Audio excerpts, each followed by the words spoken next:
Hello everyone and welcome back to another video. Today so we're doing a banner review of the brand new Shield Hero rerun. This is actually one of the best collaboration banners that we've seen just in general for the banner alone. Like, these two haven't been back in a little while, somewhat new, good. These are kind of mid. Apart from that, the rest of them's good.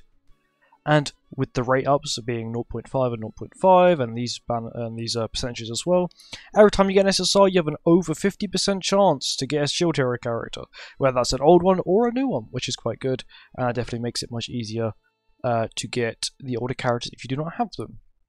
Also we got Freya, lovely. He's absolutely really good for basically he's good for PvP in Chaos mode, he's good for dogs, he's good for just anything really. His Relic's nice.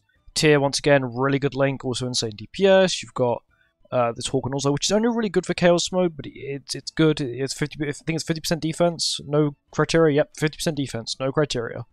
You've got Roxy, which gives 2% max HP up to 20%. I think per buff or debuff the enemy has, and you've got Shin, which I think just provides attack to human allies. Once again, these characters are pretty rare, and if you don't have them, it could be quite nice for box CC. I'm missing the bottom three, so hopefully I can pull them when I summon on my global account. First thing we're looking at is Glass. So, Glass. We'll look at her passive first. For every unknown ally participating in battle, increase the unit's basic stats by 7%. That's like your standard collaboration stat boost. If an unknown ally uses a skill, apply 1 stack of Power of Soul to the unit. That's her. If the unit uses a skill, remove 1 stack of Power of Soul from the unit. For every Power of Soul removed from the unit, increase pierce rate by 30%, max to 90%. So that's flat 90% pierce rate boost. Yeah, and if Power of Soul is fully stacked, remove all stack of Power of Soul and apply a buff that increases critical chance by 30% and pierce rate by 150% for 3 turns. What Power of Soul does, increase defense related stats by 10%, up to 3 times, so it's basically Melee's Black Orb sort of defense boost. So, the first skill, I think, is this one. Yeah, this one here, it is called Soul Steal.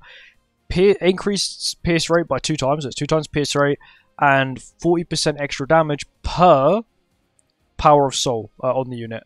So she can get 120% increased damage dealt, plus 2 times pierce. Let's look at the animations. These are all Season 1 animations, I'm pretty sure. Yeah, these are all just Season 1 stuff. Do it again. It's quite good. How about the level 3 now? It's a cool animation. And the second skill is just your average pierce single target skill. Which once again, another Season 1 animation. I like the 3 FPS win afterwards. As you can see here. And then of course level 3. She's a pierce-based character. She has quite a high base pierce rate as well. And her ultimate, of course stacks. So this one says apply a buff that increases basic stats by 30% to all allies for 2 turns, which at 1/6 is only 5%.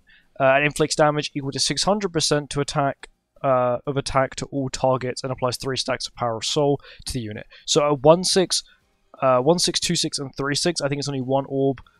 4/6 and 5/6 is 2 orbs, and then 6/6 is 3 orbs. That's how I'm pretty sure it works. I'm not too sure myself. And then her relic, for every Power of Soul removed from the unit, increase the unit's critical chance by 20% up to 60%. So she gives herself a lot of crit chance, which is quite nice. We'll look at her ultimate. Quite good. And Big Bang. Not bad. And now we will have a look. There's the passive bit there. Oh no, that's just the bit from the ultimate. Her passive actually isn't on. When you try to troll these characters, they don't have their passives on. We'll go to Fitoria next. I did do a little bit of summoning. I did pull Fitoria, so we will go over her from here. May have been best to have a look at her substats, but we'll do that in the how to build when she comes out. So her first skill for Fitoria, actually no, we'll go over her passive first. Apply a buff that increases critical defense by 60% to unknown allies for 1 turn at the start of the ally's turn. Apply Queen's Authority for 2 turns, basically just 1 time only. It only applies at the first time. Basically, it'll apply it for the first 2 turns and that's it. It's all like Zahard's buffs. For every unknown ally participating in battle, increase all stats of the unit by 5%, which is quite nice. Increase damage by 50% when using the Gust skills, and for every enemy that has been damaged by unknown allies with critical attack in allies' turn. So basically, whenever an ally crits and then she attacks that same turn, apply Sharp Claw to the unit. If Sharp Claw is at max stacks, which is 3, at the start of the ally's turn, remove all Sharp Claw buffs and apply Queen's Blow to the unit. What Queen's Authority does is it removes all debuffs and increases the critical chance by 50%, and for every 1% remaining HP, increase damage dealt by 0.3%. Meaning you get 30% increased damage dealt turn 1, and extra 50% crit chance, which is actually quite insane. Sharp Claw is ignore enemies' critical resistance by 15%, stacks up to 3 times, so once again that's 45%, ignore critical resistance by 45%, which is quite nice. And then Queen's Blow, which is like when you reach the max stacks, increase damage dealt by 50%, and increase critical chance by 50%, pierce rate by 250%. That is absurd.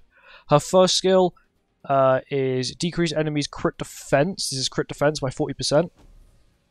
Here we go, crit defense 40%. Level 1. Not bad. Here we go, we'll also do the level 2. And then we'll go to level 3.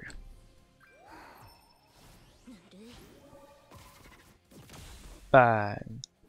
The second skill is inflicts gust damage equal to 250%, that's at level 3, attack to all enemies. Ignore enemies' defense related stats by 30% and increase critical damage by 2 times. Okay, that's insane. So this ignores 30% of their defense related stats. Should actually get the Queen buff now. Yeah, see how cool that is. I love when they do stuff like this. Like, when I first saw this, I was like, she's a collaboration character, and they've done something really cool like this. I love when they do stuff like this. That's sort of like what Arthur has, and what Demon King Melee has. I think Queen Liz might have it as well. But it's so nice. Do this as well.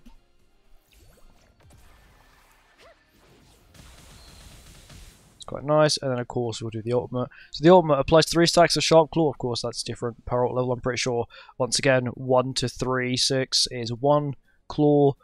4 to 5, 6 is 2 claws. 6, 6 is 3 claws. To the unit, so apply Sharp Claw to 3 Sharp Claws at 6, 6 to the unit. And applies Queen's Blessing to all allies for 3 turns and inflicts spike damage equal to 450% of attack to all targets. Queen's Blessing increase attack rate stats by 30%, defense rate stats by 30%. I'm pretty sure, once again, yeah, it's 5% and 5% at 1/6, and then they'll go up by 5% every ult level, which is quite nice. And then of course we'll do the ultimate. So go Heroic. For every Sharp Claw applied to the unit, increase single target damage dealt by 15% for her. Just for her. Airstrike. It's not bad. She's quite strong. Like, overall, this banner is quite good, and I do think Fitoria is very good from what I've seen. Gloss is okay. I do definitely believe that Fitoria may stay in meta for a little while. Mainly because she just has insane AoE damage. Gloss is quite good. Her only real problem is demons, just in general, because of course you have Gilda, Demon King. She does perform quite well against melee, but, you know, melee is quite common, I guess. But overall, Fitoria is definitely the better one. Gloss is okay. Would I recommend summoning? Probably yes, because we get a lot of... We actually get 5 free multis from this. We get 3 from login, 1 from doing the challenges to actually get the free character, which is Raftalia, and then another one from Labyrinth, which will come out next week. The week after the collab initially drops, we'll get the Labyrinth, which will give us another multi. So you look at 5 free multis, which is 150 diamonds, means this banner, do a full rotation, only costs you 450 diamonds, we get 70 diamonds for free, so it's 380 diamonds for a full rotation, which isn't bad. They're collaboration characters, they're probably not going to be back for a while, so, you know, summon if you want. You know, Fitoria is quite good. Maybe you want to get a copy of Null for me because you want to get a copy of Null for me. You get a copy of Philo or whatever, whether for boxy CGP points. But this banner is the best collab banner we've had, just in terms of just all of this stuff here. Once again, when you reach here, everything's equal, but it's like insane. Like this banner has a lot of value, especially these bottom characters here. I don't have them, which is, you know, I'm only missing like 15 characters in total. So that would be quite good for me to summon, and hopefully I do pull them as well. I do plan on only pulling 1 copy each, unless I get really bad luck. Then of course I'll have to go to 600 and go. But anyway, overall they're quite good characters. Do I recommend them? Yeah, I do feel like they might be good in like some demonic beasts, but I don't think they'll like be completely broken. Of course I'll test them out. I'll do what I normally do. But anyway, yeah, thank you for watching. I hope you guys enjoyed. I'll see you next one. Goodbye.